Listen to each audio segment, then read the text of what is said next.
할렐루야. 여러분, 우리 마음이 뜨거워지기를 소망합니다. 우리가 말씀을 듣고, 오늘 제목이 뭐예요? 명설교를 듣고도 왜 변화되지 않을까? 제 설교가 명설교라고 얘기한 건 아닙니다. 그러나 우리가 수없이 많은 설교를 듣고도 왜 변화되지 않을까? 오늘 사도행전의 말씀을 통하여서 같이 살펴보기를 원합니다. 오늘 본문 말씀은 사도행전 17장 16절에서 34절 말씀입니다. 우리 한 목소리로 봉독해 올려드리도록 하겠습니다. 시작. 이 말씀은 살아계신 하나님의 말씀입니다. 바울이 아단에서 그들을 기다리다가 그 성에 우상이 가득한 것을 보고 마음에 격분하여 회당에서는 유대인과 경건한 사람들과 또 장터에서는 날마다 만나는 사람들과 변론하니 어떤 에피크로스와 스토아 차력자들도 바울과 쟁론할세 어떤 사람은 이르되 이 말쟁이가 무슨 말을 하고자 하느냐 하고 어떤 사람은 이르되 이방 신들을 전하는 사람인가 보다 하니 이는 바울이 예수와 부활을 전하기 때문이로라. 그를 붙들어 아레오바고로 가며 말하기를 내가 말하는 이 새로운 가르침이 무엇인지 우리가 알 수 있겠느냐. 내가 어떤 이상한 것을 우리 귀에 들려주니 그 무슨 뜻인지 알고자 하노라 하니 모든 아덴 사람과 거기서 나그네 된 외국인들이 가장 새로운 것을 말하고 듣는 것 외에는 달리 시간을 쓰지 않음이더라. 바울이 아레오바고 가운데 서서 말하되 아덴 사람들아 너희를 보니 범사에 종교심이 많도다. 내가 두루다니며 너희가 위하는 것들을 보다가 알지 못하는 신에게라고 새긴 단도 보았으니 그런즉 너희가 알지 못하고 위하는 그것을 내가 너희에게 알게 하리라. 우주와 그 가운데 있는 만물을 지으신 하나님께서는 천지의 주제시니 손으로 지은 전에 계시지 아니하시고 또 무엇이 부족한 것처럼 사람의 손으로 섬김을 받으시는 것이 아니니 이는 만민에게 생명과 호흡과 만물을 친히 주시는 이심이라. 인류의 모든 족속을 한 혈통으로 만드사 온 땅에 살게 하시고 그들의 연대를 정하시며 거주의 경계를 한정하셨으니 이는 사람으로 혹 하나님을 더듬어 찾게 발견하게 하려 하심이로되 그는 우리 각 사람에게서 멀리 계시지 아니하도다. 우리가 그를 힘입어 살며 기동하며 존재하느니라. 너희 시인 중 어떤 사람들의 말과 같이 우리가 그의 소생이라 하니 이와 같이 하나님의 소생이 되었은즉 하나님을 금이나 은이나 돌에다 사람의 기술과 고안으로 새긴 것들과 같이 여길 것이 아니니라. 알지 못하던 시대에는 하나님이 간과하셨거니와 이제는 어디든지 사람에게 다 명하사 회개하라 하셨으니 이는 정하신 사람으로 하여금 천하를 공의로 심판할 날을 작정하시고 이에 그를 죽은 자 가운데서 다시 살리신 것으로 모든 사람에게 믿을 만한 증거를 주셨음이니라 하니라.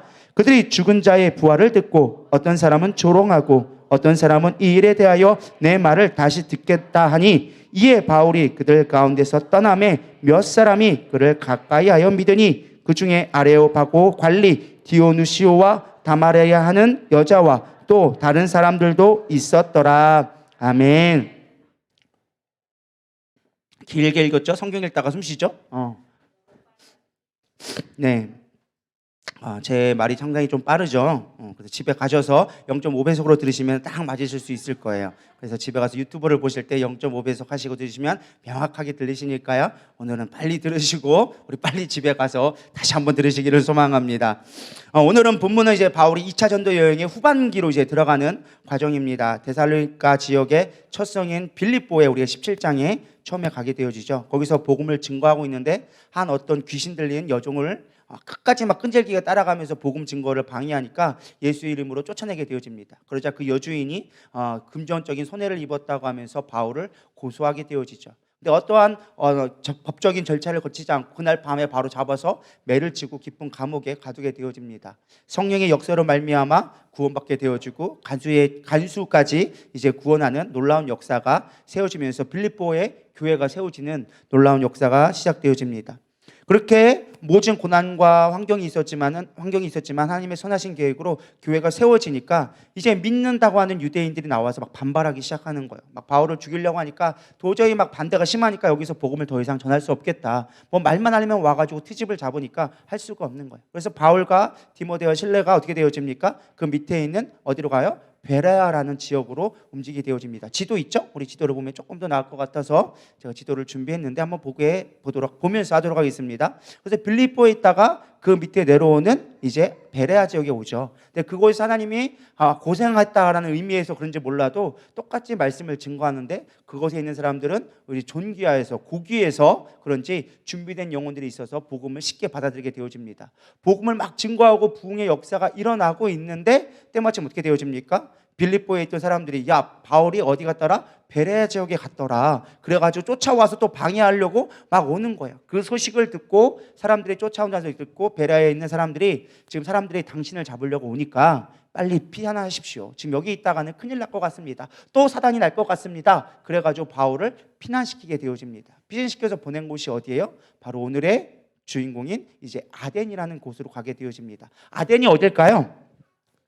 아덴 여러분 들어보셨나요? 성경의 이름으로 보니까 어렵죠. 아테네. 그리스 아테네가 영어로 이게 아덴입니다. 그래서 그리스의 저 밑에 있는 아테네로 가게 되어집니다. 그래서 빌립보에서 데살로니가 지나서 베레아로 갔다가 거기서 죽이려고 하니까 배를 타고 약 340km 떨어진 밑에 아테네로 가게 되어집니다. 이 아테네가 어떤 곳이에요? 지금도 아테네 하면 어떤 게 떠올라요, 여러분들? 가장 먼저 떠오르는 게 그리스 신화. 신화하면 뭐죠? 그만큼 우상이 많았다라는 것이죠. 지금도 아테네 가면 가장 높게 솟은 게 뭐예요? 신전. 여기 파르테논 신전이 제일 크게 있죠. 그래서 이 도시에는요, 사실 파르테논 신전뿐만 아니라 수천 개의 신전들이 천지에 쌓여져 있습니다. 거기에 신상만 쓰여진 게 약 학자들이 따져본 게 약 3만 개가 넘는 신상들이 길거리에 천지백가리로, 어떻게 보면 아테네 시민들보다 우상 숭배가 더 많다고 할 만큼 우상이 팽배했던 곳이었습니다. 그렇지만 그곳에 우리가 역사적으로 볼 때는 종교와 철학과 예술의 중심지로 여러분들이 한 번쯤은 들었을 만한 이름들이 거기에 뚜드룩빽빽합니다. 소크라테스, 플라톤, 에피쿠로스, 아리스토텔레스 등, 제논 등등등 여러분이 들을 만한 철학자 이름들은 다 어디서 나왔다? 이 아테네에서 나왔다라고 보면 돼요. 그러니까 여기는 뭐해서 맨날 뭐 하는 거냐면 철학만 따지는 거예요. 철학만 따지고 예술만 하고 먹고는 살만한 도시야. 그래서 노동은 할 필요는 없어. 오로지 철학을 따지는 거에만 길들여진 곳이 이곳이었습니다. 우리 18절에 보면 나오죠. 18절에도 성경에도 나와요. 에피쿠로스와 스토아 철학자들도 나오죠. 우리가 역사 시간에 배웠던 그 사람들이 성경에도 기록되어 있습니다. 에피쿠로스와 스토아 철학자들도 있는데 바울과 쟁론할 때 바울에게 뭐라고 말해요? 말쟁이가 아니냐, 말을 왜 이렇게 잘해 하면서 말쟁이가 아니냐 하면서 이야기하는 모습들도 나와져 있습니다. 이 성경에 기록된 에피쿠로스 학파는요, 어떤 사람이냐, 내세가 없다, 다음 세대가 없고 이 땅의 행복이 전부다. 왜냐하면 이 땅에 살아가는 삶이 짧으니까 이 땅의 삶으로 즐기는 것으로 충분하다, 이 땅에서 행복한 것이 최고의 선이다라고 얘기하는 게 에피쿠로스 학파였어요. 오늘날로 말하면 욜로, 한 번 태어난 인생 즐기고 살아가자. 그게 욜로족과 같은 게 에피쿠로스 학파예요. 옛날만 있었던 게 아니라 지금도 그게 끝없이 이어지고 있는 거예요. 그 밑에 있던 스토아 철학자는 어떤 자리냐? 스토아라는 건 원래 이렇게 회랑이란 뜻이에요. 그래서 회랑인데 그 사람들이 지금 이렇게 회랑처럼 돼 있잖아요. 성 모습이. 그래서 회랑처럼 돼 있는데 거기서 사람들이 모여서 이제 철학적인 거를 논하다 보니까 그 사람들을 일컬어서 스토아 학파라고 불렀습니다. 근데 그 사람들은 어떤 사람이냐? 이 에피쿠로스 학파와는 반대예요. 이 사람들은 철저한 금욕주의예요. 한쪽에 있으면 원래 야당이 있으면 여당이 있는 것처럼 이 한쪽에서 야 우리는 이 땅에서 먹고 놀자 하면 이 땅에서는 야 먹고 노는 건 안 되는 거야, 우리는 무조건 금욕해야 돼, 절제해야 돼 라고 얘기하는 사람들이 이 스토아 학파였어요. 근데 이 두 학파가 막 붙고 있는데 그 사이에 갑자기 누가 온 거예요? 바울이 와서 얘기하고 있는 거야. 야 예수라는 분이 계시는데 이 땅에 천지 주고 이 땅에 완왕의 왕으로 오셨다, 우리를 다스리고 참 하나님이다 라고 얘기하니까 도대체 이건 어디서 물러먹은 새로운 신학이야? 새로운 철학이야? 라고 하면서 사람들이 막 웅성웅성 되기 시작해요. 그래서 어떻게 되십니까? 당시에 아레오바고라고 해서 당시에 철학자 철학 재판관이라는 곳이 있어요. 쉽게 말하면 사람들이 어떤 새로운 학문이 왔을 때 그 사람 말을 들어보고 이것이 타당한가, 어떤 개변인가, 아니면 정말로 철학적인 사상을 가질 수 있는가를 점검하는, 쉽게 말하면 단두대 같은 데가 이 아레오바고라는 곳이 있었습니다. 종교 재판소 같은 건, 철학 재판소 같은 곳인데 이 옆에 있는 지금에 가면은 저 돌이 있어요. 저 돌은 뭐냐? 이제 바울이 여기서 설교했다고 기념비로 세운 돌이 여기 기록되어 있고, 그 뒤에 있는 작은 동산이 보이죠? 그 위에가 원래 이 아레오바고라가 이게 동산이란 뜻이에요. 그래서 그 동산에서 저 위에서 설교를 하고 아테네 전체 시내를 보면서 설교를 하면 사람들이 그 밑에서 이렇게 동산은 쭉 돼 있으니까 사람들이 그 밑에서 그걸 들으면서 판단을 하게 되어지는 거예요. 그래서 아레오바고에 바울을 세워서 네가 전하는 도대체 그 학파가 무엇이냐, 네가 전하는 그 철학이 무엇이냐라고 하면서 사람들이 듣기 시작하는 거예요. 그게 오늘의 배경의 시작이었어요. 근데 바울이 왜 이렇게 죽으라고 했느냐? 16절에 보면 바울이 아덴에서 그들을 기다리다가 누구를 기다리는 거예요? 누구예요? 디모데하고 실라를 기다리고 있는 가운데 그 성을 쭉 둘러봤더니 어떻게 되어진 거예요? 너무 우상이 많은 거예요. 그러니까 이걸 보고 바울이 가만히 있지를 못하는 거예요. 좀 기다려서 그 자기의 동역자인 디모데하고 실라가 와서 같이 하면 좋은데 혼자서 도저히 내가 못 견디겠다. 걔들 올 때까지 기다리다가는 여기서 내가 미쳐 죽을 것 같다. 여기 있는 사람들이 너무 헛된 소리만 하고 막 바보 같은 소리만 하고 있으니까 내가 도저히 못하겠다 해가지고 마음이 격분하여라고 나오고 있습니다. 이 격분하다라는 게 마음에 분을 품다, 계속적으로 지속되다라는 뜻을 갖고 있어요. 그래서 혼자서 막 예수를 증거하기 시작하는 거예요. 그래서 아까도 얘기했죠. 말쟁이가 도대체 뭐 하는 거냐? 네가 도대체 하는 말이 뭐냐 하면서 불러들기 시작하죠. 사실 그러면서 바울이 아레오바고에서 설교를 하게 되어집니다. 이 바울의 설교는요, 사실 어마어마한 설교예요. 짧은 몇 구절로 되어 있지만 찰스 스윈돌 목사, 설교의 대가라고 불리는 찰스 스윈돌 목사님이 이 바울의 설교를 평가를 하면서 왜 명설교인지를 이야기해 주고 있습니다. 설교학적으로 얘기해 주는데, 첫 번째는 그들의 처지와 상황을 반영하여 줘서 철저하게 그들에게 맞춘 눈높이 설교였다.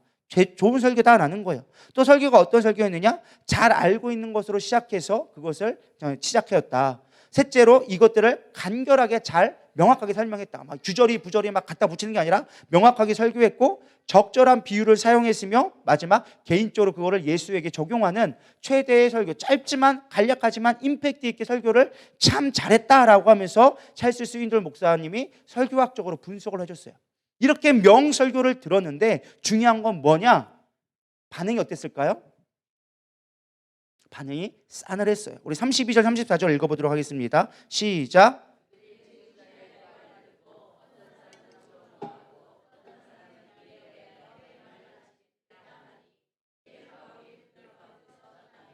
몇 사람이 그를 가까이 믿으니 그 중에 아레오바고 관리 디오누시오와 다마라라는 여자와 또 다른 사람들도 있었더라.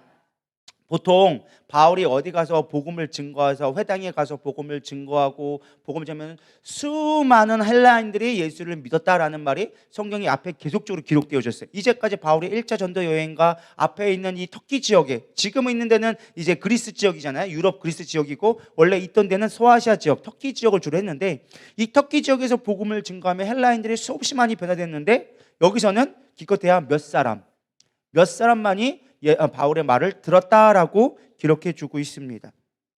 도대체 바울이 한 설교가 어떤 설교길래 그렇게 명설교를 했는데도 불구하고 사람들이 돌아오지 않았을까? 한번 우리가 그 설교를 잠깐 짧게 임팩트 있게, 왜 메인은 이 설교 내용이 아니라 왜 명설교를 듣고 변하지 않는가를 살펴봐야 되기 때문에 간략하게 좀 핵심만 요약해 보도록 하겠습니다. 22절부터 32절까지가 설교의 한 9절 정도 되는 이제 설교가 나와져 있는데, 가장 먼저 그 지역에 뭐가 많았어요? 우상이 많았죠. 그럴 때 바울이 얘기하는 거야. 너희들을 어디다 알지도 못하는, 이름도 모른다, 심지어 이름도 모르니까 거기다가 편말했다가 알지 못하는 신이라고 우상이라고 적어놓은 내가 그것을 봤다. 니들 진짜 알지 못하는 신을 섬기지 말고 조금 진짜 있는 하나님, 진짜 살아계신 하나님, 너희들이 알만한 하나님을 좀 찾아봐라 하면서 그 하나님을 내가 설명해 주겠다라고 하면서 하나님을 얘기합니다. 하나님은 우주와 그 가운데 있는 만물을 지으신 하나님께서는 천지의 뭐다? 주제시니 손으로 지으신 전에 계시지 아니하시고 너희들이 맞는 것에 계시지 않는다. 사람들이 맞는 그런 우상들에 있지 아니었고 원래부터 계셨고 천지를 주관하셨다. 근데 세상에 있는 우상들을 봐봐라. 다 부족하지 않느냐. 너희들 맨날 뭘 바치고 뭐 해야 되고 막 하지 않느냐. 그런데 그분은 뭐 바치라고 하는 분이 아니라 오히려 우리에게 주시는 분이시다. 얼마나 좋은 신분이냐라고 얘기하는 거예요. 여러분 생각해 보세요. 다른 여타의 종교들은 뭔가 내가 바친 만큼 뭔가 돌아오는 게 종교의 특성이에요. 딜이 있어야 돼요. 내가 이만큼 헌신했으니까 당신 이만큼 나에게 능력 주세요. 이만큼 부유함을 주세요. 이렇게 건강함을 주세요. 그게 종교예요. 근데 하나님은 어떤 하나님이에요? 너희들이 뭘 했다고 너희들이 구원받는 게 아니야. 내가 너희들을 사랑해서 그냥 준 거야. 거저 준 거야. 내 가장 귀한 내 아들을 그냥 준 거야. 그게 신앙이라는 거예요. 여러분, 내가 헌금 드리는 거에 부담되지 않았으면 좋겠습니다. 우리가 드리는 건 믿음으로 드리는 거예요. 그것이 하나님과의 종교적 활동으로 딜하는 것이 아니라는 거예요. 내가 이만큼 드렸으니까 하나님 나에게 이만큼 복 주세요. 이게 아니라는 거예요. 그거는 종교예요. 우상을 섬기는 것과 똑같은 거예요. 하나님은 우리에게 이미 주셨어. 우리는 그거를 감사해서 뭐로 드리는 거예요? 예물로 드리는 거예요. 특별히 예물을 드릴 때도 뭐 하는 거예요? 우리의 죄로 말미암아 하나님 우리의 죄를 용서하여 주시옵소서. 용서해 주시면 내가 감사합니다 하고 고백하고 드리는 게 예물이에요. 그러니까 하나님은 너희들이 바쳐가지고 뭔가 부족해서 채워야 되는 신이 아니다. 그분은 완전하신 분이기 때문에 우리에게 주시는 분이시다라고 이야기하고 있어요. 얼마나 명설교예요. 그러면서 이야기합니다. 뭐라고 얘기합니까? 그분은 주는 것뿐만 아니라 이 땅을 다스리고 운행하고 계시는 분이시다. 이 땅을 이명을 모든 걸 다스리고 계시다. 28절에 뭐라고 합니까? 우리가 그를 힘입어 살며 그가 아니면 우리가 살아갈 수가 없다. 내가 호흡하는 그 하나도 그분이 하시는 것이다. 우리가 기동하며, 기동한다는 게 뭐예요? 움직일 수 있는 거, 우리가 존재하는 이유가 그분 때문이다. 우리의 모든 존재를 타고 올라가면 모든 끝에 가장 근본 되신 분은 그분이시다. 그분이 우리 창조주시다라고 이야기하는 거예요. 얼마나 명설교입니까? 거기다가 뭐라고 얘기합니까? 너희들이 알지 못하던 시대에는 하나님을 간과하셨거니와 이제는 어디 있는지 사람에게 다 명하서 뭐예요? 회개하라 라고 얘기하는 거예요. 야, 이제 너희들 몰랐으니까 괜찮아. 이제 돌이켜서 그분 앞에 나오면 너희들 구원받을 수 있어. 얼마나 멋진 말이에요. 그러면서 뭐라고 합니까? 그분은 이에 죽으사 우리 가운데 다시 살리신 것으로 모든 사람에게 믿을 만한 증거를 이미 우리에게 주셨지 않느냐. 너희들 믿는 게 철학적인 거, 저 멀리 그냥 어디에 이상적인 있을 거다, 철학적인 사상, 너희들이 증명할 수 없는 것들을 가지고 너희들 논하는데, 야, 이미 예수님이 이 땅에 오셔서 얼마든지 증거될 수 있고 말씀이 그대로 증거된 거를 우리가 보지 않느냐. 이만큼 명확한 게 어디 있느냐 라고 하면서 그들의 가운데 복음을 증거합니다. 얼마나 명설교예요. 그들에게 필요한 말씀을 딱 전했잖아요. 근데 중요한 건 이러한 명설교에도 불구하고 믿는 사람들이 없었다라는 거예요. 여러분, 뭐가 문제일까요? 이런 명설교를 했는데도 불구하고 왜 사람들이 변하지 않을까요?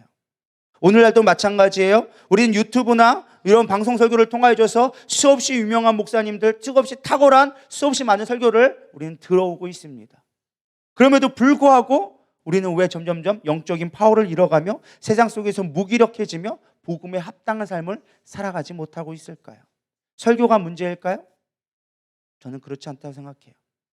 중요한 건 설교를 전하는 자도 중요하지만 그것을 받는 사람 또한 중요하다는 것을 오늘 본문에서는 우리에게 가르쳐주고 있습니다. 왜 복음을 증거하는데 사람들이 변화되지 않을까? 그 원인을 오늘 본문 말씀에서 찾아보고자 합니다. 첫 번째 가장 큰 이유가 무엇이냐? 따라하겠습니다. 우상을 제거하지 않고는 복음이 나타날 수 없다. 우리 안에 있는 우상들을 제거해야 돼요. 오늘 이 아덴에 보면 크게 두 가지 우상이 나타나고 있습니다. 첫 번째는 무엇이냐? 지식의 우상이에요. 지식의 우상. 우리 21절 다 같이 읽어보겠습니다. 시작. 외국인들이 가장 새로운 것을 말하고 듣는 것 위에 달리 시간을 쓰지 아니하여 뭘요? 새로운 것을 말하고 듣는 것 외에는 딱히 할 일도 없다. 그것만이 우리가 해야 할 일이다. 그 사람들에게 무조건 관심 있는 건 철학적인 사상을 논하는 것 외에는 할 것이 없었어요. 쉽게 말하면 철학은 뭐예요? 우리가 박사학위 받을 때 어떤 학위를 받는 줄 아십니까? PhD라는 말 들어보셨나요? 목회학에서 최대 받을 수 있는 거, 우리가 학문적으로 최대 받을 수 있는 학문이 무엇이냐? PhD라는 거예요. 이 PhD가 뭐냐? 필로소피아, 철학 박사라는 거예요. 목사의 가장 끝에 박사, 가르치는 교수들이 받을 수 있는 학문이 무엇이? 학위가 무엇이냐? 이 필로소피아 닥터예요. 철학 박사. 신학 박사가 아니에요. 신학 박사도 있지만 뭐 티올로지 해가지고 닥터가 해가지고 신학 박사도 있지만 교수들은 다 무엇이냐? 철학 박사로 들어가. 세상 쪽에서는 철학을 이야기하고 있습니다. 그럼 최고의 지식이 어디 있느냐? 여기에 있는 거예요. 지식이 우리의 가장 큰 우상이 될 수 있다는 거예요. 우리가 우상하면 어떤 것들을 떠올립니까? 주로 많은 사람들이 불상이라든지 정승이라든지 뭐 해와 달 어떤 형상을 가진 것들, 뭐 인도에 가면 수없이 많은 무슨 파랗게 생긴 어떤 여인네들이나 뭐 뱀 형상, 뭐 어떠한 뭐 개 형상, 뭐 이런 형상들을 가지고 우리는 우상이라고 생각합니다. 그런데 진짜 우상들은 무엇이냐? 우리가 10계명의 제1계명이 무엇이죠? 섬기지 말라 하면은 잘못 외우고 있는 거예요. 나 외에 다른 신들을 내게 잊지 말지니라. 내게 있게 말지니라 하는 게 제대로 된 성경. 섬기지 말라는 건 우리끼리 마음대로 해석한 거고 원래는 내게 두지 말라는 거예요. 그러니까 내 마음속에 뭘 두지 말아라? 다른 신들을 아예 마음의 자체에 두지도 말라는 거예요. 섬기는 자체가 아니라 네 마음 가운데 두지도 말아. 이게 제일 계명이에요. 두 번째는 뭘까요? 이건 좀 길어. 우리가 우상 숭배하지 말라고 단순하게 말하는데 딱 읽어보면 너를 위하여 새긴 우상을 만들지 말고 또 위로 하늘에 있는 것이나 아래로 땅에 있는 것이나 땅 아래 물속에 있는 것에 아무 형상이든지 만들지 말며. 이게 이계명이에요. 그러니까 쉽게 말하면 우리가 알고 있는 우상들은 다 뭐예요? 이계명에 걸리는 것들이 대부분이에요. 근데 진짜 하나님이 원하시는 건 뭐예요? 일계명. 나 외에 다른 신을 내 마음에 두지 말라는 거예요. 그게 우상 숭배의 가장 큰 모습이다라는 것입니다. 우리는 많은 사람들이 이 우상 숭배를 어떤 형상적인 것만 생각하니까 우리가 어떤 지식적인 거 아는 것으로만 하는 것을 우상 숭배로 생각하지 않을 때가 많이 있는 것 같습니다. 이 우상 숭배의 가장 근본적인 우리가 좀 정의를 하자면 하나님이 주신 것을 하나님께 돌려드리지 않을 때 그것이 우상 숭배가 될 때가 많다는 거예요. 예를 들어 볼까요? 예를 들면 우리가 성적인 거, 원래 성은요 하나님이 주신 최고의 선물이에요. 성은요 마음이 연결되어지고, 그리고 원래 성이라는 게 마음 심자에 그다음 뭐죠? 마음심에 이게 뭐였죠? 날생자의 마음심이거든요. 마음을 낳는 게 성이거든요. 그래서 원래 이 성은요 영성적인 거는 결합은 남녀가 연합하게 됐을 때 한 몸, 한 영혼이 결합되어지는 것을 성이에요. 그래서 원래는 하나님과 성경에서 비유할 때 어떻게 돼요? 하나님을 안다라고 했을 때 야다, 성적인 경험을 이야기하는 거예요. 하나님을 경험적으로 아는 것을 이야기해 주는 거예요. 하나님과 하나 되는 것을 이야기해 주고 있다는 거예요. 그래서 원래 성은이 하나님이 주신 최고의 선물이에요. 하나님과 연합할 수 있게 되어지는 거고, 하나님이 주신 남녀가 연합함으로 말미암아 한 몸이 될 수 있는 최고의 선물이었어요. 그 선물의 열매로 이제 태의 열매를 맺게 되어진 것이 하나님이 주신 축복인데, 그것을 하나님 앞에 돌려드리지 않고 하나님이 주신 대로 사용하지 않고 잘못된 것으로 사용됐을 때 끝없는 죄악이 되어지는 거예요. 성경에서 끊임없이 얘기하는 게 뭐예요? 성적인 타락하지 말아라. 우상 숭배하는 것도 성적인 타락으로 비유할 만큼 성적인 타락을 이야기해 주고 있어요. 왜? 하나님이 주신 가장 귀한 것이니까. 생명을 잉태할 수 있도록 만들어 주신 가장 귀한 건데 그것을 타락시키는 게 하나님 볼 때는 가장 큰 죄악이며 우상 숭배가 될 수 있다는 거예요. 또 하나가 뭐 있죠? 사랑. 하나님의 성품을 우리 가운데 주신 거예요. 근데 우리가 하나님을 사랑하도록 하나님께 우리를 사랑을 주셨는데 이 사랑을 어디를 사랑합니까? 세상을 사랑하는 데 쓰는 거예요.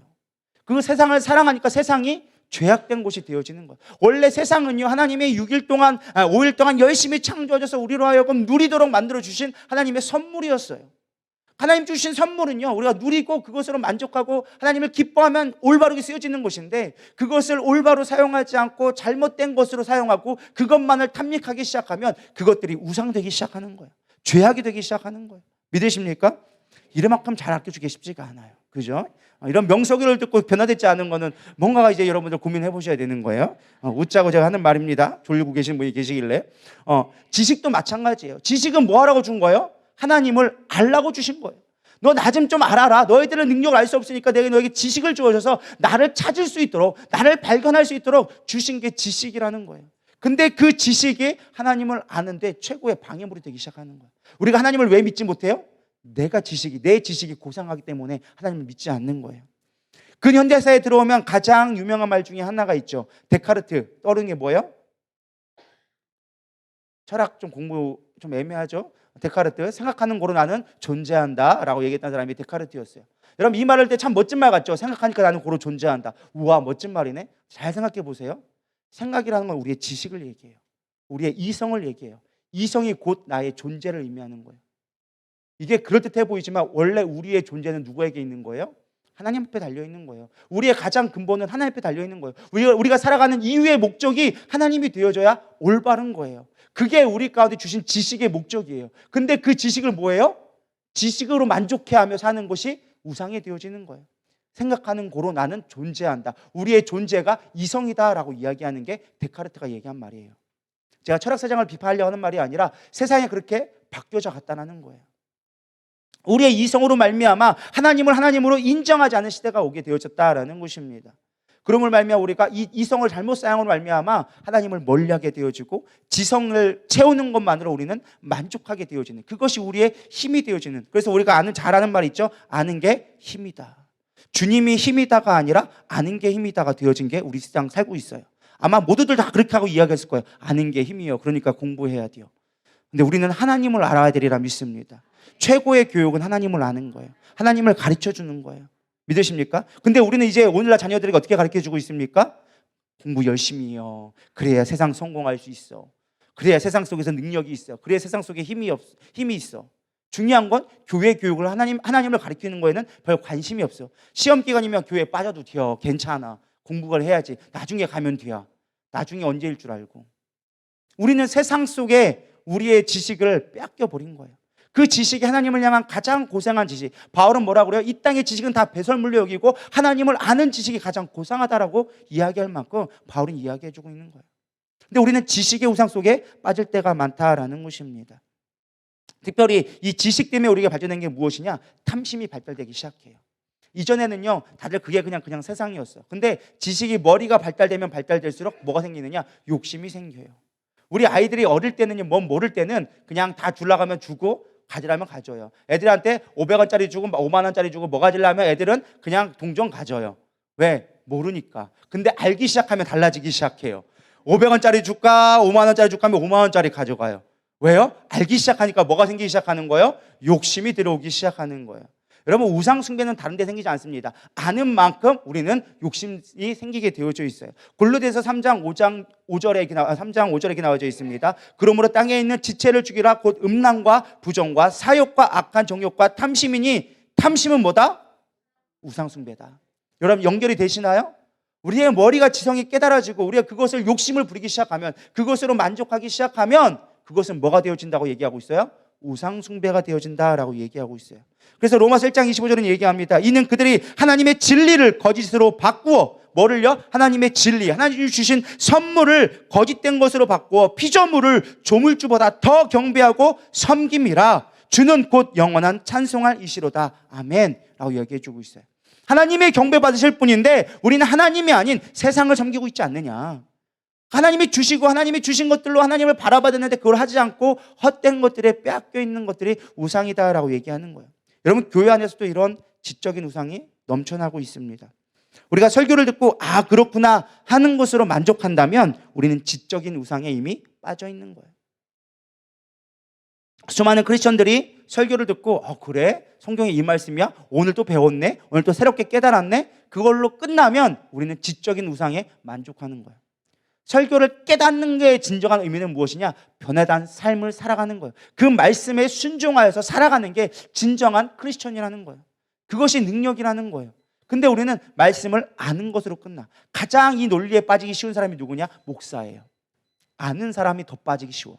모를 때는 그냥 모르는가 보고 나가서는 그래, 아멘, 그래요 하고 넘어가요. 그래서 어떻게 보면은 신앙은 단순 무식해야 돼요. 그냥 말씀을 듣고 그래요, 제가 그렇게 살아가겠습니다 할 때 진짜 제대로 믿음이에요. 그래서 옛날에 우리 어머니, 할머니 시대 분들은요, 성경 시직 몰랐어, 신학 다 몰랐어. 그건 몰라도 예수가 생명입니다, 그거 믿고 갔어. 그러니까 그들은 평생 기도했고 무릎에 새벽 무릎 꿇고 오직 하나님밖에 없습니다 기도하니까 우리 이 땅에 부흥이 온 거예요.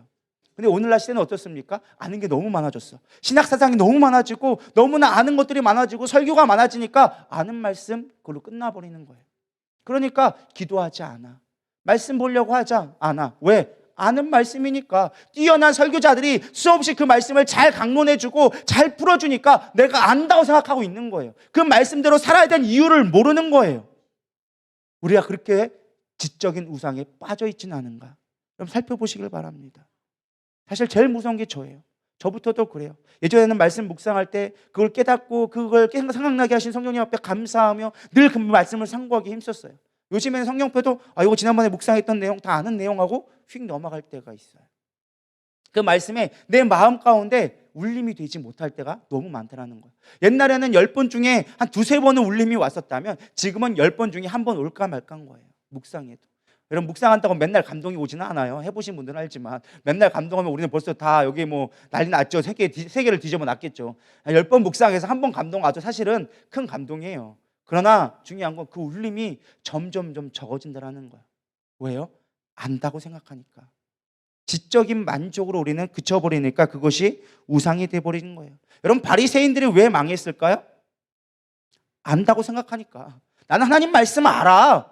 근데 예수님이 와가지고 너 말씀 모르잖아. 율법을 나는 너희들 온전히 이루지 못했잖아. 얘기하니까 야 우리가 율법 얼마나 잘 지켰는데 네가 와서 안 지킨다 그래? 예수님을 처단할 수밖에 없었던 거예요. 안다고 생각하는 사람들이, 하나님을 안다고 생각하는 사람들이 예수님을 십자가에 못 박았어요. 모르는 사람들은 우와 따라가면서 예수님 나도 따라갈게요. 예수님 나도 따라갈게요. 그랬다는 거예요. 여러분 아는 게 중요한 것이 아니라 내 삶으로 변화되어지고 내 삶으로 그 말씀이 이루어질 때 우리는 진정한 그리스도인이 되는 거예요. 여러분 왜 명설교를 들어도 변화되지 않느냐? 순종하려고 하지 않으니까. 이 우상이 내 안에서 제거되지 않으니까. 가장 견고한 진이 뭐예요? 내 생각이 가장 견고한 진이라고 성경 말씀을 가르쳐주고 있어요. 네 안에 있는 견고한 진을 부서뜨리지 않고서는 하나님의 말씀이 살아있을 수가 없다. 우리 안에 있는 이 우상들, 지식의 우상들을 깨어지기를 축원합니다. 오늘 밤 이것들을 깨트려버리고 철저하게 하나님 앞에 나는 아무것도 할 수 없습니다. 나는 어린아이와 같이 주님이 말씀하시는 것 그것이 진리입니다라고 고백할 수 있는 여러분이 되기를 소망합니다. 제가 요즘에 기도하려고 조금 몸부림치고 있어요. 왜? 좀 있으면 선교를 가야 되니까. 어쨌든 선교를 가려니까 어쨌든 하나님이 기회를 주셔서 선교를 가라고 하니까 뭔가 해야 될 거 아니에요. 또 책임지고 가야 되니까. 그러니까 어쩔 수 없이 기도를 하는 거예요. 그러면 하다 보면 기도하면 나오는 고백이 무엇이냐? 주님 나는 할 수 없어요. 내가 거기 가서 무엇을 하겠습니까? 성령님이 일하시지 않으면 내가 그들에게 어떻게 무엇을 전할 수 있겠습니까? 주님 도와주세요. 주님 도와주세요. 여러분 우리가 주님 앞에 매달릴 때 그것이 우리의 능력 될 수 있는 거예요. 나는 모릅니다. 나는 할 수 없습니다. 나는 어찌할지 모릅니다. 주님 이끌어 주시고 가르쳐 주시고 말씀하여 주시고 깨닫게 하여 주시옵소서. 그게 우리가 참된 복음을 듣는 말씀이라는 거예요. 명설교를 들어도 그것을 그냥 그래 좋아 이걸로 끝나버린다면 여러분 그것은 우리 삶을 변화시키지 못한다는 것입니다. 여러분 이단에 빠졌던 사람들이 왜 복음을 받아들이지 못하는지 아십니까? 안다고 생각하니까. 흔히 얘기하는 우리 신세계에 계신 분들 있잖아요. 저기 계시는 분들. 그분들의 고백을 들어보면 다 이거예요. 아니 여기에 참된 진리가 있는데 다른 거 들을 필요가 뭐 있느냐. 다 논리적으로 다 딱딱딱딱 맞게 떨어지는데 다른 데 가서 들을 필요가 뭐 있겠냐. 너무 명확하지 않느냐. 여기 명확한데 왜 사람들이 안 믿는지 모르겠다라고 그들이 얘기하더라고요. 제가 불면서 혀를 찼어요. 와 대단하다. 저 할아버지가 얘기하는 게 뭐 이렇게 대단하다고. 그거를 듣고서는 논리가 맞다는 둥 딴 데는 다 거짓이라고 얘기하는 둥. 그게 지적인 우상이에요. 지적의 우상에 빠진 사람들은요 복음이 와도 받아들이지 못해요. 제가 참 깨닫는 게 무엇이냐. 예전에 어떤 이단이라든가 혹은 다른 어떤 종교에 계셨던 분들은요 복음을 받아들이는데 정말 힘들어요. 왜? 이미 들었던 가닥이 있으니까 그 가닥이 내게 이 복음을 옳다라고 인정하면서도 내 마음 가운데 받아들이질 못해. 내 안에 이미 다른 것들이 차 있어. 그러니까 정말 우리가 복음을 받아들이는 것만 이 복음을 받아들인 내가 중요한 게 아니라 내 안에 있는 우상을 먼저 제거하는 것부터 해야 돼요. 이게 제거되지 않으면 복음이 아무리 들어와도 내 안에서 흡수되지 않아. 마치 우리 예수님이 비유적으로 가르치는 것처럼 돌밭에 있는 뿌려진 씨앗처럼 자라는 듯하지만 곧 말라서 없어져 버리더라고요. 우리 안에 있는 이 돌들을 제거해야 돼요. 우리 안에 있는 이 우상들을 제거해 버릴 수 있어야 된다는 거예요. 하나님, 이 나의 지적인 우상들, 내가 안다고 생각하는 그 모든 것들을 제하여 주시옵소서. 성령으로 말미암아 내가 그것들이 파쇄되기를 소망합니다. 간절히 원할 때 그 안에 능력이 나타나기 시작한다라는 것입니다. 두 번째는 어떤 우상이었느냐? 종교의 우상이 있었어요. 우리 22절 보도록 하겠습니다. 시작.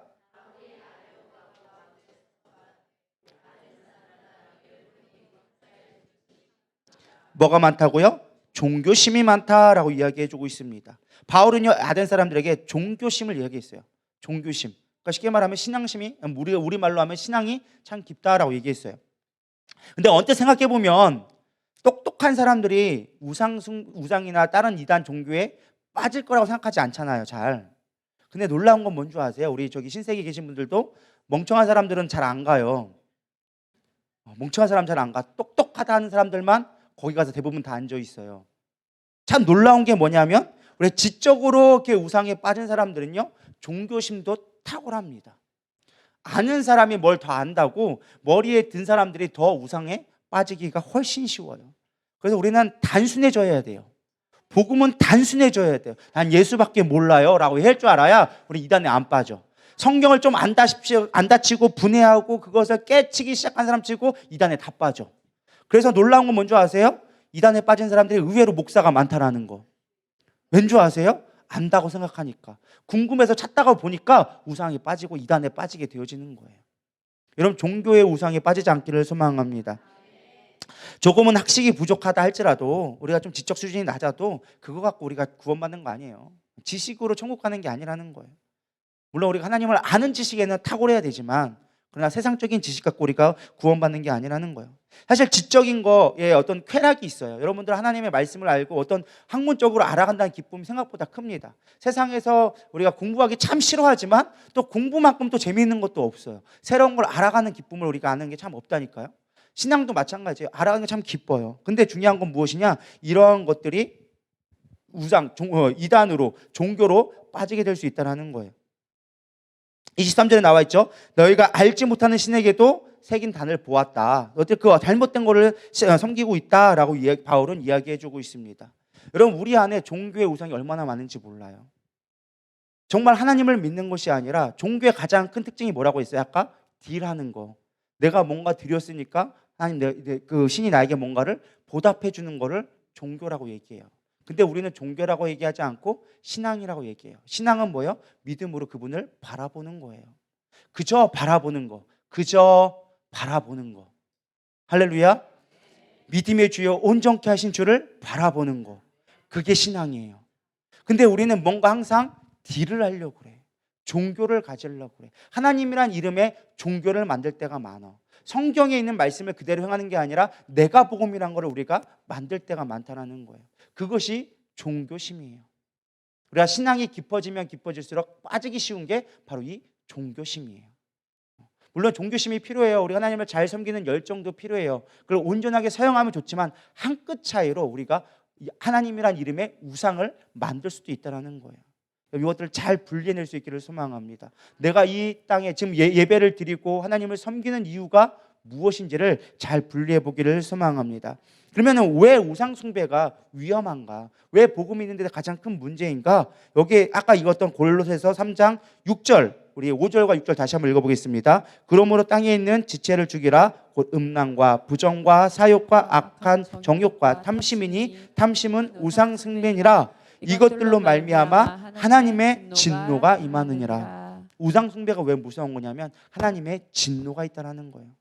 하나님의 진노. 하나님의 진노는요, 심판이에요. 완전히 소멸시켜 버리는 거예요. 여러분, 그 진노를 피할 수 있기를 소망합니다. 우리 안에 종교적 우상들을 파쇄할 수 있어야 된다는 거예요. 우리가 전능하신 하나님, 그분으로 만족해야 되는데 우리는 전능이라는 말에 더 꽂혔어. 하나님이라는 말에 꽂힌 게 아니라 전능이라는 말에 꽂혔어. 그래서 나에게 모든 걸 베풀어 주실 수 있는 분, 내 거를 뭐든지 이루어 줄 수 있는 분, 그것에 꽂혔어. 그게 중요한 게 아니라니까요. 그런 능력이 있으신 분이지만 그분으로 인하여 만족한다는 거. 제가 지난 주일에도 우리가 설명했지만 예수님의 내가 생명의 떡이다라고 얘기했을 때, 예수님이 시험 받으실 때 그 시험 받은 마귀의 시험의 조건이 뭐였어요? 네가 하나님의 아들이거든. 이 하나님의 아들이라는 말에 두 가지가 숨겨져 있다고 했어요. 첫 번째, 하나님은 능력 있는 분이 아니냐? 그럼 너도 능력이 있어야 되지 않겠느냐? 라는 게 첫 번째 유혹이었고, 그 두 번째는 무엇이었어요? 하나님의 아들이면 배고프면 안 되지 않느냐? 만왕의 왕인데 어떻게 왕이 배고플 수 있어? 그건 말도 안 되지 않느냐라는 미혹의 손길이 있어. 근데 예수님은 딱 한 가지로 대답해 주셨어요. 사람이 떡으로만 살 것이 아니로 하나님의 입으로부터 나오는 말씀으로 살 것이다. 말씀이 누구예요? 곧 예수 그리스도이고 하나님을 얘기하는 거예요. 하나님으로 만족해야지 하나님으로부터 파생되어진 다른 것, 능력이나 다른 것들로 우리가 원하게 되어지면 우리는 그걸로 살 수 없다라고 얘기하는 거예요. 여러분, 기적을 경험한 사람들이 신앙생활 잘할까요? 못할까요? 애매하죠. 10명의 문둥병증 중에 몇 명만 돌아왔을까요? 1명. 퍼센테이지 몇 퍼센트일까요? 10%, 10%. 10명 중 하나. 기적을 경험한 사람 중에 10%만 그 중에 잘 믿지, 나머지는 90%는 나가리였다라는 거예요. 나가리. 실제로 어느 정도 일리가 있는 것 같아요. 우리가 기적을 경험했다는 사람 치고 신앙생활 온전히 하기가 생각보다 쉽지 않아요. 왠지 아세요? 기적만 바라게 되거든요. 하나님의 능력만 바라보게 되어지는 거예요. 그게 우상숭배예요. 그게 종교의 우상이에요. 내가 뭔가를 기적을 바라게 되어지면 그것만 바라보게 되어지는 거예요. 우리는 하나님을 사랑해야 되리라 믿습니다. 하나님의 능력을 사랑하지 마시고 하나님을 사랑하기를 소망합니다. 우리는 하나님의 능력만 사랑하니까 문제가 되어지는 거예요. 하나님이 해주실 것만을 바라니까 우리는 늘 고민이 되어지는 거예요. 그래서 예수님께서 뭐라고 합니까? 받은 복을 세어보아라. 받을 복이 아니라 받은 복을 세어보아라. 할렐루야. 근데 우리는 늘 받을 복들만 계산하고 있죠. 그것만 개수하기 바빠. 하나님 나 이거 받아야 됩니다. 집 주셔야 됩니다. 땅 주셔야 됩니다. 자녀 대학 가야 합니다. 차 주셔야 합니다. 이것도 해주셔야 합니다. 한 번 더 주님께서 이거 주심에 감사합니다. 이렇게 해주심에 감사합니다. 쓰는 사람 못 봤어 거의. 간혹 기도할 때 하나님 주심에 감사합니다라고 우리가 입 서비스 할 때는 있지만 그것이 우리의 얼마나 감사가 되는지는 조금 의심해 볼 필요가 있는 것 같아요. 그것이 바로 종교의 우상이라는 거예요. 받을 복이 아니라 받은 복을 세어보기를 소망합니다. 우리 옆 사람에게 잠도 깨울 걸 인사하겠습니다. 받은 복을 세어봅시다. 받은 복을 세어봅시다. 받은 복이 뭐가 있어요? 여러분 받은 복이 뭐가 있어요? 생각도 안 나시죠? 어떤 생각도 안 나죠? 구원해 주심에 감사. 날 구원하신 주 감사. 장미꽃 가시 감사. 모를 땐 이 노래 부르시기 바랍니다. 날 구원하신 거 그것만 감사해도 우리는 많은 걸 감사하리라 믿습니다. 그렇게 되리라 믿습니다. 우리 안에 우상들을 어떻게 제거해야 될까? 이게 사실 키포인트일 것 같아요. 어떻게 하면 우리가 말씀이 들려오려면 이 우상을 제거해야 되는데 어떻게 하면 이 내 안에 있는 우상을 제거할 수 있을까? 이게 키포인트거든요. 자, 우리 사무엘상 7장 3절 같이 보도록 하겠습니다. 사무엘상 7장 3절 시작. 너희가 전심으로 여호와께 돌아오려거든 이방 신들과 아스타롯을 너희 중에서 제거하고 너희 마음을 여호와께로 향하여 그만 섬기라. 그리하면 너희는 블레셋 사람의 손에서 건져내시리라. 아멘. 아멘. 하나님께서 너희들 가운데 우상을 제거하기 위해서 뭐 하라냐면 제거하라고 얘기해요. 이 제거한다라는 말이 원어적으로 보면은 시선을 돌리다라는 말이에요. 뭐를 돌린다고요? 시선을 돌리다. 우리는요 우상에게 시선이 고정되어져 있어. 지적인 우상, 종교의 우상, 만몬의 우상, 수없이 많은 우상들로 우리는 시선이 고정되어져 있어요. 그러면 왜 우리는 우상들로부터 시선을 돌리지 못하는가? 첫 번째 이유, 우상 숭배가 주는 유혹 때문에 그래요. 여러분이 우상은요 세상 사람들처럼 잘 살 수 있고 평안해질 것이라는 헛된 망상을 주는 게 우상이에요. 수많은 사람들이 왜 우상을 섬기고 있을까요? 잘 될 거라고 여기니까. 내가 비나이다 하면은 내 자식이 잘 될 거라고 여기니까. 내가 어떤 물질을 드리고 내가 공양을 하면 잘 될 거라고 여기니까. 그렇게 하니까 또 사람들이 잘 되더라라는 것들의 이야기들이 들리니까 그렇게 하고 있는 거예요.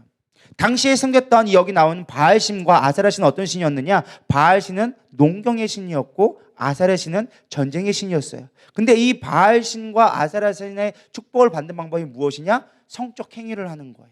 이 바알 신전과 아세라 신상에서 남창이라고 그러죠. 성전에 있는 남자 창녀와 또 거기에 있는 여자 창녀가 있어요. 성전에 직접적으로 거기서 거주하며 돈을 받고 그들에게 쉽게 말하면 어떤 복을 받는 행위로 성적인 행위를 도구를 받고 쉽게 말하면 그 대가를 지불받고 하는 성적인 행위들이 실제적으로 신전 안에서 이루어지고 있었다는 거예요. 그러니까 그들이 얼마나 좋아요? 돈 내고 우리가 쉽게 말하면 육적인 쾌락을 누리면서 복을 받는다고 하니까 이거는 꽉 먹고 알 먹고 얼마나 좋아.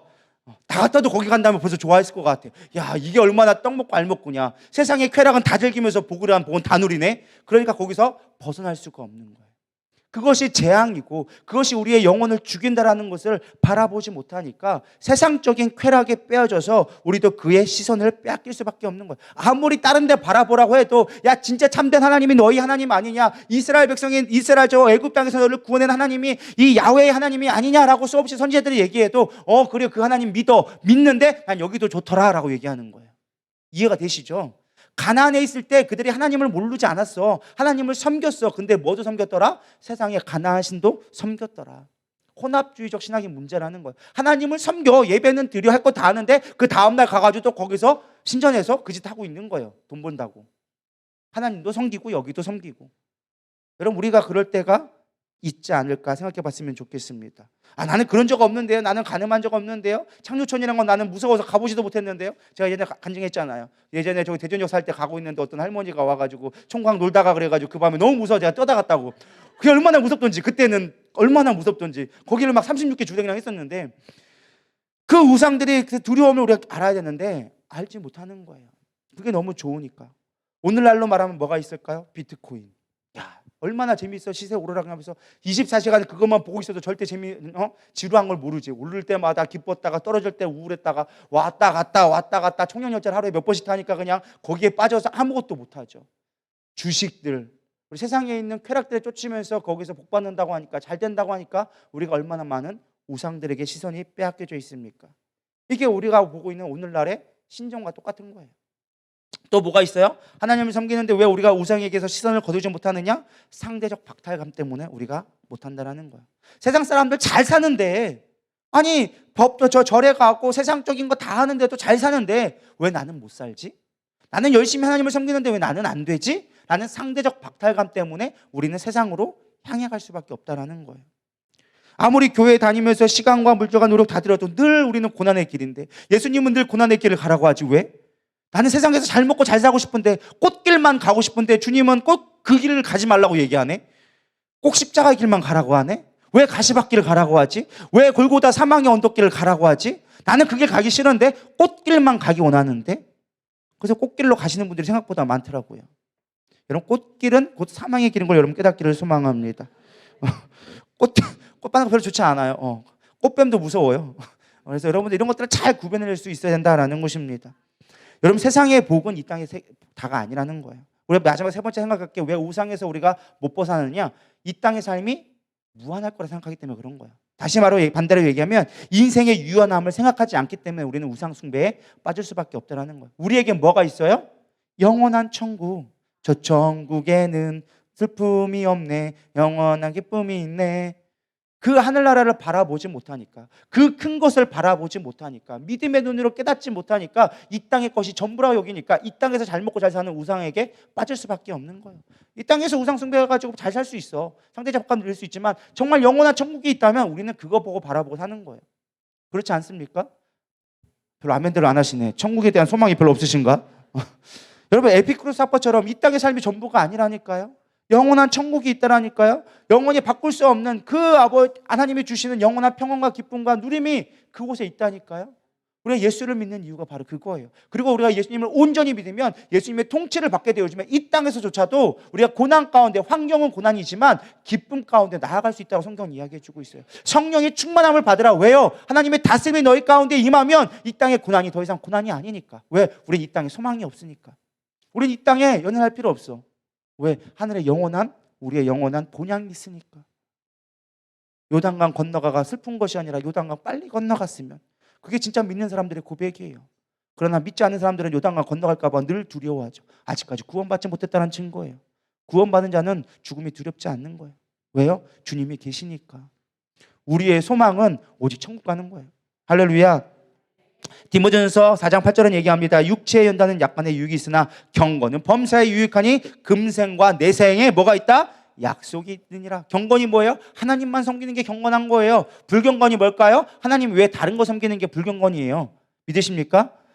하나님만 섬기게 되어지면 내생에 약속이 있다라고 성경에도 분명히 얘기해 주고 있어요. 영원한 천국 보고 여러분 나가기를 소망합니다. 그럴 때 우리 안에 있는 우상들이 없어지기 시작하는 거예요. 근데 우리는 우리 안에 있는 우상들을 제거하지 못해. 세상에 있는 쾌락과 탐심을 버려보지 못해. 이 우상들을 끊임없이 갈망하니까 이 우상의 끝은 무엇이냐? 공허예요. 여러분, 지옥의 가장 큰 특징이 뭔지 아십니까? 공허함이에요. 끝없이 먹어도 배고픈 것, 끝없이 고통이 끊임없는 것. 여러분, 그게 다 지옥의 모습이라니까요. 내가 너무 탐심에 먹는 것에 갈급하다, 그거는 내 이미 지옥에 가까워지고 있다는 거예요. 너무 좋아하면 안 돼요. 먹는 것도 적당히 드시기를 소망합니다. 근데 또 너무 안 먹는 것도 사실 문제야. 너무 안 먹는 문제긴 한데, 여러분, 너무 먹는 것도 그 지옥에 가까워지는 거예요. 내 통장에 숫자가 증가돼도 우리는 만족함이 없어요. 순간은 기쁜 것 같지만 만족함이 없다니까요. 왜요? 욕심에는 끝이 없기 때문에. 그러나 그 끝이 어떤지 아십니까? 늘 공허한 거예요. 여러분, 만약에 정말로 세상에 있는 돈이 우리의 행복이 전부라고 한다면 부자들은 절대 죽으면 안 돼. 절대 죽으면 안 돼. 우리 같은 사람은 벌써 죽었어야 돼. 숫자에 통장이 별로 없거든. 마이너스 아닌 게 얼마나 감사한지. 안 그래요? 우리는 지옥의 밑바닥에 이미 바닥까지 긁어서 들어갈 판인데, 그렇게 따지면 우리는 사실 기쁨이 없는 자들이에요. 근데 우리는 기쁨이 있거든. 예배드림에 기쁨이 있고 하나님을 찬양하며 얼마나 큰 기쁨이 있어요. 그게 우리가 이 땅에 우상 숭배를 없앨 수 있는 방법이라는 거예요. 주님을 찾으라는 거예요. 주님을 만나라는 거예요. 그럴 때 우리 안에 있는 모든 것들이 해결되기 시작한다라는 것입니다. 무엇보다 이제 마지막 이거 하나 짧게만 하고 마치도록 하겠습니다. 바울이 왜 이 아덴에서 복음을 증거하는데 사람들이 변화되지 않았을까? 가장 중요한 것을 한 가지를 간과한 것 같아요. 첫 번째는 가장 중요한 게 무엇이냐? 영적 전쟁을 그가 온전히 치르지 못했던 것 같아요. 다른 때 가서는 다 영적 전쟁, 귀신들을 쫓아내고 여러 가지 영적 사역들이 나타났었어요. 근데 아단에서는 바울이 분노를 해서 순간 이성을 잃었던 것 같아. 이게 순간에 감정이 휘둘리기 시작하면 우리가 갈 바를 제대로 깨닫지 못하는 거예요. 그래서 분내는 건 뭐한다? 하나님의 의를 이루지 못한다라고 성경에 가르쳐주고 있어요. 순간 분노에 치달으니까 바울이 항상 늘 해왔던 영적인 사역을 하지 못하고 뭘 하기 시작했습니까? 자신의 논리를 펼치기 시작했어요. 그래서 거기서 일단은 한번 깨지게 되어졌어. 두 번째 깨진 이유가 무엇이냐? 바울이 왜 성공하지 못했느냐? 그 당시에 교회를 하지 못했느냐? 팀 사역을 하지 않았어. 딴 때는 다 팀 사역을 했어. 신라와 함께 가고 바나바와 함께 가고 늘 둘셋이 함께 해져서 함께 그 일들을 이루어갔어. 근데 이번에는 혼자서 내가 격분해져서 혼자서 잘났다고 떨리기 시작한 거야. 그러니까 실패할 수밖에 없었던 거야. 물론 그것이 열매가 없는 건 아니었어요. 나중에 보면 알겠지만 그 뿌린 것이 그 몇몇 사람이라도 하나님의 교회를 세우는데 열매가 되어지긴 했어요. 그러나 당시에 바울이 때 열매를 거두지 못했던 이유가 무엇이냐? 가장 중요한 영적 전쟁이라는 걸 깨닫지 못했다는 거예요. 우리는 영적 전쟁이 있음을 깨달아야 돼요. 이 아덴이라는 곳은요, 영적으로 완전하게 지배당한 곳이었어요. 가장 높은 곳에 파르테논 신전이 있고 그 파르테논 신전이 여신의 신전이거든요. 수없이 많은 성적인 행위들을 하면서 그 높은 곳에서 온 도시를 휩쓰고 있었던 영적 전쟁터였어요. 영적인 어둠이 가득한 곳이었어요. 근데 그곳에서 영적인 축사가 아닌 귀신을 쫓아내고 그 영적인 어떤 일을 돌파하는 것이 아니라 말씀으로만 하려고 하다 보니까 문제가 있었다라는 것이에요.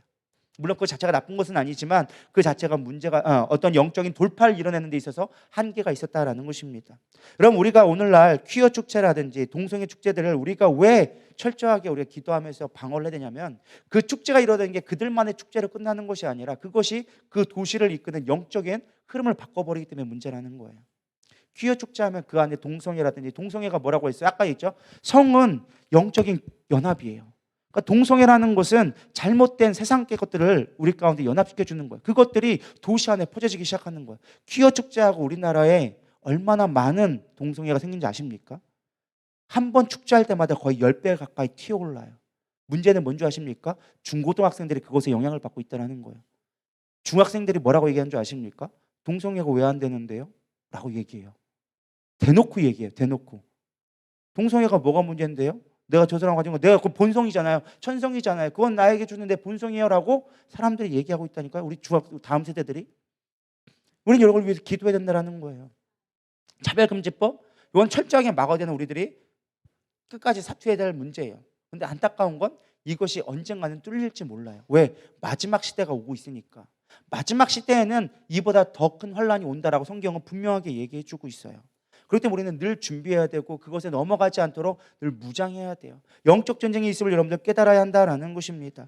여러분 그것뿐만 아니라 할로윈 축제 무엇이었어요? 귀신들의 축제잖아요. 귀신의 축제는 뭐예요? 귀신에게 나를 제물로 드리는 거예요. 내가 귀신 문장에서 귀신의 노예가 되어지는 거예요. 우리는 하나님의 통치를 받아야 되는데 귀신의 노예가 되어지는 삶으로 살아가는 거예요. 그런 삶들이 과연 행복한 삶이 될 수 있을까요? 그 가게를 타고 역사하는 영들이 끊임없이 나가는 거예요. 이 다음 세대까지 그 가정을 잡고 역사하다 보니까 여러분 이 가정들이 파괴되어지면 하나님의 나라가 파괴되어지는 거예요. 하나님이 세울 때 가장 먼저 세운 게 뭐예요? 교회와 가정을 세우셨어요. 가장 먼저 세운 게 사실은 가정이에요. 가정을 세우고 그 다음에 가정이 무너지기 시작하니까 교회를 세워서 가정을 회복할 수 있도록 한 거라는 거예요. 근데 가정을 무너뜨리기 시작한 게 사단의 전략이라는 거예요. 영적인 권세가 장악하고 있다는 거예요. 그것이 오늘날 한국을 지배하고 있고 전 세계를 지배하고 있다는 거예요. 그래서 우리는 무엇보다 중요한 게 이 영적인 전쟁이 있음을 여러분 깨달아야 한다는 거예요. 그것이 오늘 본문 말씀에서 가르쳐 주고 있는 거예요. 영적 전쟁에서 바울은 사실은 넘어졌어요. 여러분 왜 우리가 신방을 받으라고 그렇게 얘기할까요? 단 한 번 예배 드리는 거 별거 아닌 것처럼 보이지만 그것이 영적 전쟁이기 때문에 여러분들이 이겨내라는 거예요. 귀찮을 수 있어요. 바쁘고 돈 나가고 힘들 수도 있어요.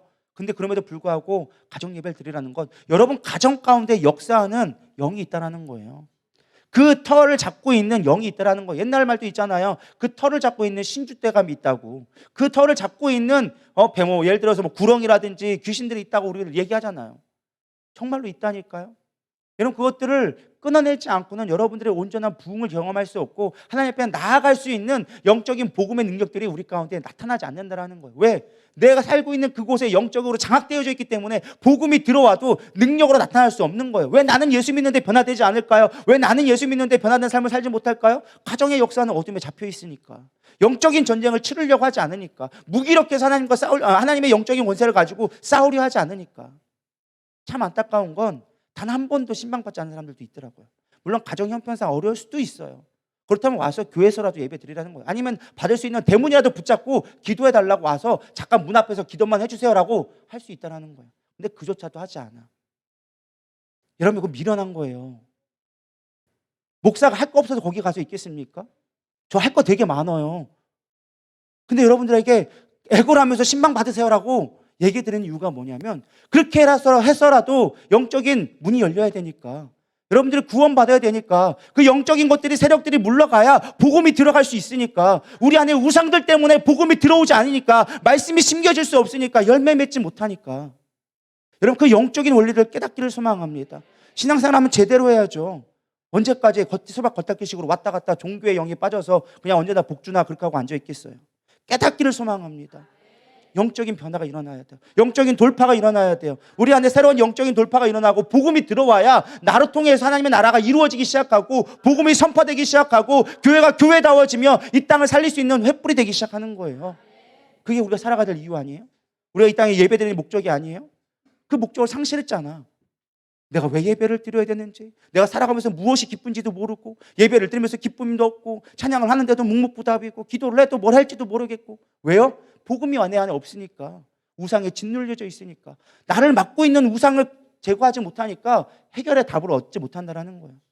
영적인 문제를 해결해야죠. 영이 잘 돼야 범사가 잘 된다니까요. 영이 강건해야 된다니까요. 그럼 영적으로 강건해지기를 소망합니다. 이러한 우리가 영적인 순리들을 깨닫기를 소망합니다. 우린 영적 전쟁이 있다니까요. 제가 지난번에 영적 전쟁에 대해서 쭉 했잖아요. 8주 넘게. 영적 전쟁 말로만 듣고 아는 거로 끝나지 말고 삶이 되기를 소망합니다. 여러분 가정에 있는 어둠을 제거하시고, 여러분 삶 가운데 끊임없이 마음속과 생각 가지고 역사하는 영들을 제하기를 소망합니다. 한 번의 유행으로 지나가지 않았으면 좋겠어요. 우리가 한 번의 유행처럼 지나가는 것 같아요. 그 말씀 들었어요. 그때만 와 그런 것 같아. 그래놓고 다시 또 원상복귀. 여러분 유행되지 않았으면 좋겠어요. 우리 안에 그것이 능력됐으면 좋겠고 삶이 되기를 소망합니다. 왜 명성을 듣고 왜 수없이 많이 설교를 들어도 내가 변화되지 않을까? 우상이 제거되지 않으니까.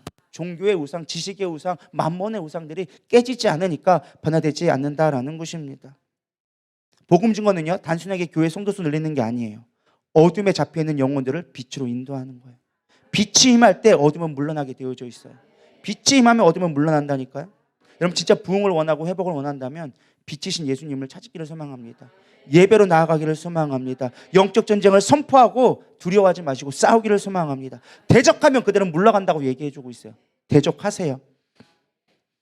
여러분 우리가 복음을 뿌리면 안 될 것 같아도 반드시 열매가 얻게 되어져 있어요. 34절에 보면 이렇게 나와져 있습니다. 그를 가까이하고 믿으니 그 중에는 아레오바고 관리 디오누시오가 있다라고 얘기합니다. 이 디오니스가 누구냐? 당시에 바울의 시대에는 그 아덴에 교회가 세워지지 못했어요. 근데 나중에 이 디오니스가 이 전승에 비하면 나중에 이 아덴 지역의 교회의 감독이 되었다고 얘기합니다. 나름의 고린도 가서 바울의 교육을 받고 와서 아덴의 교회를 세운 1대 목사가 된 게 바로 이 이름도 헷갈리네. 디오누시오라는 사람이 되었다라는 거예요. 우리가 뿌린 복음은요 절대 헛되지 않아요. 뿌리면 반드시 거두게 되어져 있어요. 갈라디아서 6장 9절은 얘기합니다. 우리가 선을 행하되 낙심하지 말지니 포기하지 아니하면 때가 이름에 거두리라. 그럼 우리 안에 있는 우상을 제거하고 복음이 우리 안에 심겨지며 그 복음을 나눠주고 내 배에서 생수의 강이 흘러넘쳐 많은 사막의 강을 내며 많은 낙타와 타조와 실랑과 이랑이를 먹일 수 있는 능력 있는 저 여러분 되기를 소망합니다. 말씀을 정리합니다. 왜 우리가 수없이 많은 설교를 듣고 아무리 복음을 들어도 왜 우리는 변화되지 않느냐? 그 이유는 우리 안에 있는 우상이 제거되지 않았기 때문에 그런 거예요. 복음이 아무리 들어와도 내 안에 있는 우상이 뽑혀지지 않으면 우리의 복음은 능력이 열매를 맺지 못합니다. 영적 전쟁의 승리를 거둘 때는요 반드시 영적인 열매를 걷게 되어져 있어요. 영적 전쟁에 여러분 승리하세요. 예배로 승리하시고 말씀을 내 안에 복음이 들어오게끔 우상을 철저하게 회개하시고 여러분 주님 앞에 나가기를 소망합니다. 그리고 낭망하지 마세요. 씨를 뿌리면 반드시 거둔다 약속해 주고 계세요. 단 한 사람이지만 그 한 사람 때문에 교회가 세워지고 그 교회로 말미암아 수천 수만 명들이 구원받게 되어지는 거예요. 여러분, 한 사람이 교회입니다. 여러분이 온전히 세워지면 수백 수천 수만이 구원받을 수 있음을 여러분 믿으시길 바랍니다. 나는 약한 것 같지만 하나님이 나를 쓰시면 어떻게 될지 모르는 거예요. 내가 온전한 복음을 받아들이면 어떻게 변화될지 모르는 거예요. 여러분, 소망을 가지고 나가길 소망합니다. 복음 안에 다시금 우리가 무릎 꿇었으면 좋겠어요. 내 안에 있는 우상들을 철저하게 회개하기를 소망합니다. 우리 이 시간 찬양 부르면서 오늘 말씀을 생각하며 기도로 나아가도록 하겠습니다.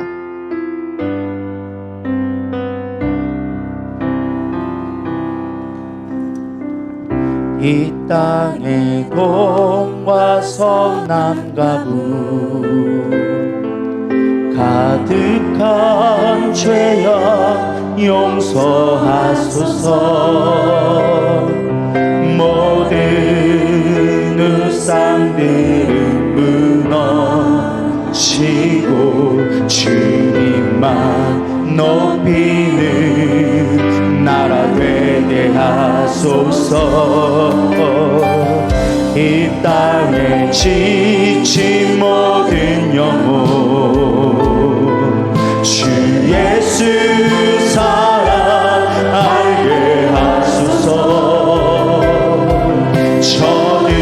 저들의 아픔과 눈물 씻는 주님의 보혈 이 땅 치유하소서. 한라에서 백두까지 백두에서 땅의 끝까지 주님 오실 길을 예비하며 주님만 섬기는 나라 되게 하소서. 이 땅에 주님 교회 위에 하늘에 생기 부어주소서. 열방을 치유하는 주 백성 주님의 군대를 일으켜 주소서. 성령의 새바람 이 땅에 불어오소서. 주의 영 그 생기로 우리 다시 살리소. 이 땅에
생각하면서 내 안에 있는 우상들을 철저히 회개했으면 좋겠습니다. 주님, 나도 모르게 지적인 우상에 빠져 있지 않았습니까? 나도 모르게 종교심에 빠져서 내가 신앙생활을 잘하고 있다고 착각하며 하나님 없는 내 열심으로 신앙생활을 하고 있지 않았습니까? 만몬주의에 빠져서 세상의 쾌락과 세상의 부와 명예를 쫓아서 내가 하나님을 찾고 있었던 건 아니었습니까? 하나님, 내 안에 있는 우상들을 제하여 주시옵소서. 내 안에 있는 모든 우상들은 파쇄되게 하여 주시옵소서. 오직 주님의 복음 가운데 영적 싸움에 나아가 이 땅을 잡고 있는 어둠의 권세에 대적하여 줘서 하나님, 우리가 싸움으로 나가게 하여 주시옵소서. 하나님의 군대로 서게 하여 주시옵소서. 참된 복음이 내 안에 열매 맺을 수 있는 하나님의 부흥을 보게 하여 주시옵소서. 우리 고백하는 마음으로 주여 세 번 부르며 간절히 기도하겠습니다. 기도합시다. 주여, 주여, 주여. 하나님, 내 안에 있는 우상들이 벗어내기를 원합니다. 내 안에 지적 구상들이 벗어내기를 소망합니다. 아는 것으로 만족하여 주며 내가 안다고 착각하며 하나님을 알지도 못하면서 하나님을 안다고 착각하며 아버지 교만했던 모습들, 나로 만족하며 되어지고 내 방법과 내 뜻과 내 생각이 앞서섰던 그 모든 것들을 주 앞에 내려놓습니다. 하나님, 그 모든 우상들은 파손되게 하여 주시옵소서. 내 안에 있는 종교심은 파손되게 하여 주시옵소서. 헛된 아버지 열망을 가지고 하나님을 바라보지 아니하고 하나님으로 만족하지 아니하고 무엇인가 늘 바라며 늘 추구하며 갈망했던 나의 연약한 모습들 내려놓게 하여 주시옵소서. 주님으로 만족하게 하여 주시옵소서. 주님으로 만족하게 하여 주시옵소서. 주님으로 만족하게 하여 주시옵소서. 아버지라 웨이카라 발라 웨이카라 네스라 웨이카라 바바바티스 비비비라 와카 발라 웨이카라 바바바발라 와카 비비벨라 와라 와라 와라 와라 와라 와라 와라 와라 비비바바바바바바바바바바 주여, 주여. 아버지라 웨이카라 웨이카라 네스라 웨이카라 와라 와라 와라 와라 비비발라 웨이카라 웨이카라 와라 와라 네스라 웨이카라 와라 웨이카라 네스라 와 비비바바바바바바바바 비비바바바발라 웨이카라 발라 비비발라 웨이카라 네스라 웨이카라 와이라 웨이카라 네라 웨이카 비비. 하나님의 새 바람을 불어주시옵소서. 성령의 무능하여 주시옵소서. 이곳에 역사하여 주시옵소서. 다시금 우리 가운데 회개의 영을 부어주시옵소서. 내 안에 있는 우상들이 파손되지 아니하며 내 안에 생각들이 파손되지 아니한다면 하나님의 말씀을 받아들일 수 없습니다. 왜 우리가 수없이 설교를 들으며 하나님의 말씀을 들어도 받아들이지 않겠습니까? 왜 하나님의 능력을 경험하지 못하며 늘 아버지 마귀에게 잡혀서 우월해하며 낭망하고 있습니까? 하나님, 복음의 능력되게 하여 주시옵소서. 하나님의 능력이 내 안에 임하게 하여 주시옵소서. 하나님의 말씀이 내 안에 선포되게 하여 주시옵소서. 우아바데스 카바데스 카바데스 카바데스 카바데스 우아바데스 카라데스 카라베카라 발라바 비비블라 웨이카라 바바바바바바데스 로베카 마바디스로 웨이카라바 여러베카라 데스로 베카 비비발라 웨이카라 발라 웨이카라 바라바라바라바 비비바바바바바바바데스로 웨이카라 발라 웨이카라 웨이카 비비벨라 웨이카라 바라바라바라바라바라 웨이카라 발라발라 웨이카라 데스로바 비비바바바바바바바다 와카라라라라라라라 비바발라 웨이카라 바라바라바라바라바라 웨이카라바 비비벨라 웨이카라 발라 웨이카라 데스로 웨이카 비비벨라 카데스로 웨이카라 바바바데스로 웨이카 바바바. 우리 이 시간 다시 한번 기도할 때 우리 다음 세대를 위해 기도했으면 좋겠습니다. 지금 중고등부가 우리 지금 경북에 가서 우리 위미션 워시캠프에 지금 참여하고 있습니다. 참 감사한 건 우리 아이들이 은혜를 받는지 맨 앞자리에서 금식을 불구하며 은혜를 받겠다고 맨 앞자리에 앉아서 기도를 받고 찬양하며 예배드리고 있다고 아까 소식을 받았습니다. 여러분, 우리 다음 세대가 살아나야 돼요. 다음 세대가 성령의 불을 받고 회복되지 않는다면 교회는 소망이 없습니다.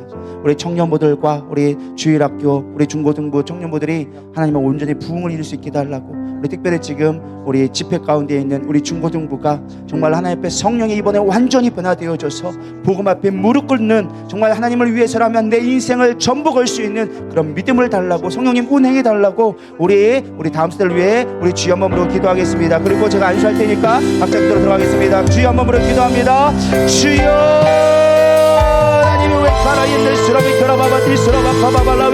우리 다음 세대를 세워주기를 원합니다. 하나님, 지금 집회 중에 있습니다. 위비션 캠프를 통하여서 말씀이 선포되어질 때 하나님 복음이 복음되게 하여 주시옵시고 그들 속에 역사는 어둠의 영들을 제하여 주사 하나님 성령의 능력으로 임하게 하여 주시옵소서. 위비델라 웨이카라 벨라네스라 웨이카라 발라 웨이카라 발라 웨이카라 웨이카라 발라 발라 발라 발라 불러 임하여 주시옵소서. 불러불러 임하여 주시옵소서. 하나님의 부흥의 물결을 보게 하여 주시옵소서. 성령의 능력을 받게 하여 주시옵소서. 하나님의 왕되심을 고백하게 하여 주시옵소서. 나의 주님이시오 나의 생명이라 고백할 수 있는 하나님의 능력을 바라보게 하여 주시옵소서. 인격적으로 주님 만나 주시옵시고 머리로 하는 하나님이 아니라 하나님을 온전히 만나 성령 하나님의 역사하심으로 말미암아 그들의 인생이 변화되어지며 하나님께 온전히 무릎 꿇을 수 있는 그들의 영혼들을 바꾸어 주시옵소서.